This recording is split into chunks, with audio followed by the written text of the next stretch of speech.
Hey, welcome back. So you're on my channel. That means that you're here to learn something about some money.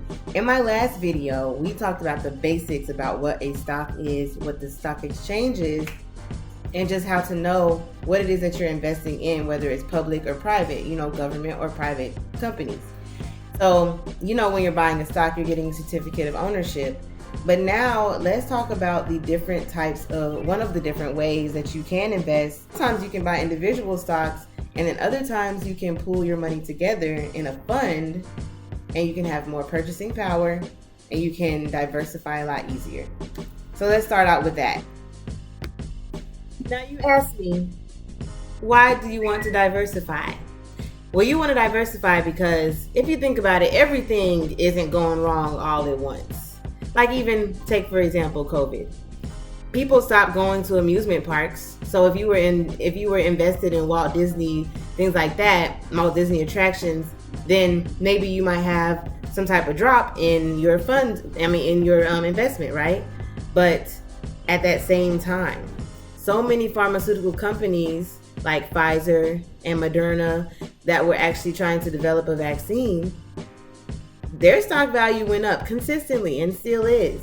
So if you have a diversification among different sectors and different industries, then as one thing goes down, another may be going up, and then other things may stay constant, like utilities.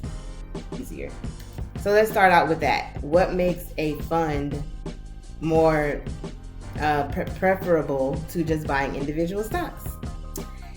First of all, a fund can be easily diversified. So you're not having to think about, okay, if I want to buy 5 stocks in 5 companies, let me do the research on 5 different companies and try to understand everything about them. You can instead purchase into a fund, and that fund is diversifying with where they put your money. 2, a fund is professionally managed. So you're not thinking about, do I know enough about what I'm doing to actually make a good decision? The person or the people who are managing the fund, they do that for a living. So they're making decisions for everyone who's in the fund that is going to be beneficial for the goals that you have. Money that is in funds is highly liquid. So it's not like your investment's going to get stuck or that you have to, pay some type of penalty.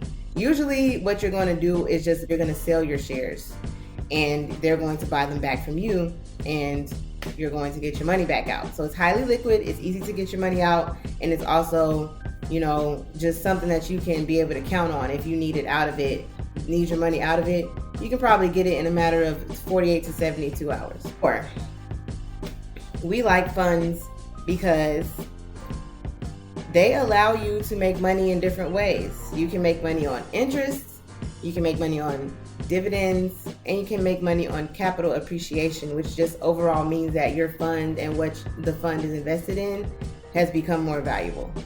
Those are some reasons why we like funds. Now, there's a few different types of funds, and it depends on how you ask the question, but let's talk about 4 different funds that I think each person needs to know on an umbrella level to make sense about what it is that each fund is even investing in and what those goals might be.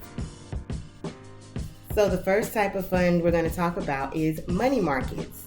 Now, money markets are actually funds that you can use for something like an emergency fund, because money markets don't earn very much interest at all. In fact, they're just very safe investments where a money market manager is working to make sure that it's not very much loss and not very much gain either.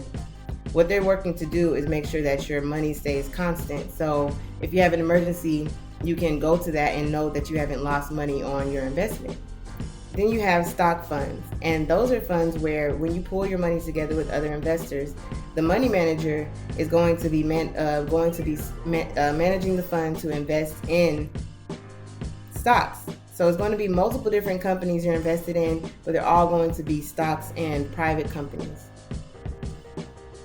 And then you have bond funds. Bond funds are going to invest in things like the government bonds. Government bonds usually are for a fixed amount. You invest a fixed amount, usually, and there's going to be a amount that you get back in interest at the end of the period. So funds that when you put your money into the investments, the pool of investments that your money manager will be putting your money into are going to be different bonds. Then we have target date funds, and those are going to be ones where you put your money into it and you have a target date when the interest and the capital will come back to you. So those are usually going to be something that's going to be a little bit longer term, like 5 to 10 years, maybe even 15 or 20. And those are going to be a little bit safer as well, because usually you have this target date and you might have a target amount, and that is when you're going to get your money back. Now, when you're deciding what type of fund you want to invest in, it doesn't have to be one or the other. It can be multiple different types. It just depends on what your investment goals are, how long you want to be invested, and maybe how much interest you like to have at the end of this period. But a lot of times, the point of being invested in a fund and not doing individual investments is so that you can have a little bit safer investment where it's being professionally managed and where you have diversification easily, and you're able to have liquid income that you can take out anytime that you're ready to. Don't forget to like and subscribe. Follow me on Instagram, TikTok, and YouTube with Money with Simone.